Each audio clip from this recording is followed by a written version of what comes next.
A hockey fan out of you, huh? You're in here for a Golden Knights game. You were up there the other day, the Rangers and Islanders. Have you ever paid attention to so much hockey before?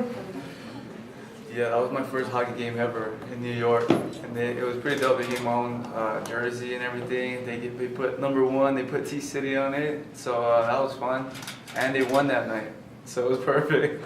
So now you're back in town for Vegas. Maybe bring a little good luck for the Golden Knights. Well, I heard they're already on fire, so they don't need it. But I'll just be there for support and watch my second hockey game, man. Nice. I wanted to talk to you since New York. It's been a crazy couple of weeks. Starting out a couple days before we saw you, when we found out that you were willing to step up on short notice and fight Khabib Nurmagomedov, and it kind of came out of left field. But then as soon as I think fans and us started thinking about it, it was like that would have been a pretty good fight. So talk to me about why you were willing to take a risk like that when you've been kind of working towards the goal that you're at, and then you were willing to step out and take that. Well, the thing is, for some reason, the short notice fights seem to bring out the best of me.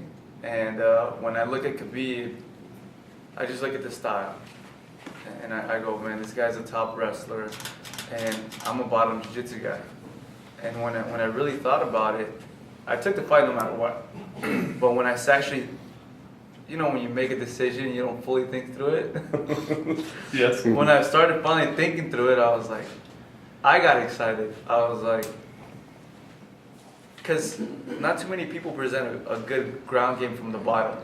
They either survive a little bit, it's kind of boring, but not too many people are attacking from the bottom, hurting with elbows, or they just don't bring that kind of game because it takes a long time to develop. Versus me, I grew up in that situation where I was always the bottom guy, always getting beat up by these guys, so I had to learn how to adapt my game to that. And then when you look at him, he's been a wrestler his whole life. So it's like, I've been a bottom guy my whole life, you've been a wrestler your whole life, you're undefeated, I'm undefeated. I'm not a small featherweight, so let's do it. I was curious to see what was going to happen. Well, I wonder, like you said, because it wasn't a fight that I don't think anybody ever thought of. And then once we thought about it, like you, I think we all got excited too. So I wonder, is that now something that's like, definitely on your radar? It's on my radar. I have a big fight right now, but that one for sure it's on the radar. I have to be successful July 7th, then I can hopefully make that happen after. I want to ask you about everything else that kind of happened in New York. I mean, you got kind of a front row seat for everything that unfolded. Here you are, this breath of fresh air, bringing this message of positivity and hope and love and all this good stuff, right? And then you get a front row seat for everything that unfolds with the opposite of that, chaos and madness and everything. What was going through your mind as you saw this kind of all play out in New York? I was watching it the same time you guys were watching it. I got on my phone and I was like, Conor did what? I was like, wait a minute. And then you're like trying to find different little videos, right? Because there's only so many clips and you're trying to find out the whole story. And then I started talking to people. I'm like, yo, what happened? And they started telling me what went down and this and that. And I was like, I mean, I don't really have much to say about it. Yeah, wasn't my problem. It sucks that some fighters didn't get to fight because of it. But yeah,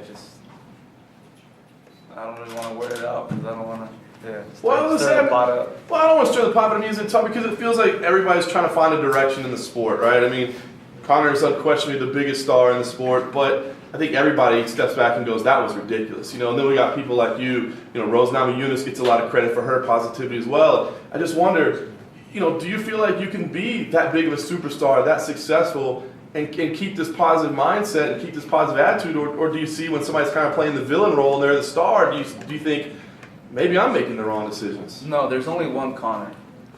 Everyone who's tried to be like Conor, you can tell they're just fronting. You can see by the way they go in there. You're like, come on, shut up. But for me, I'm just me. That's what I realized the best thing could be is when I talk to people. They're like, especially getting in the sport, they were like, oh, you got to be a character, you got to be this. And my coach told me, I don't know if I can cuss or not, but he goes, fuck that. He's like, just be you, bro. He goes, you don't have to lie on the thing, you don't have to pretend, you don't have to remember about something you made up before. He goes, just be you, and you can't go wrong with being you. So that's what we did, and I'm happy I stuck to it, man, because I'm just me. If I ever get pissed off, I'm legitimately pissed off. So far, it hasn't happened.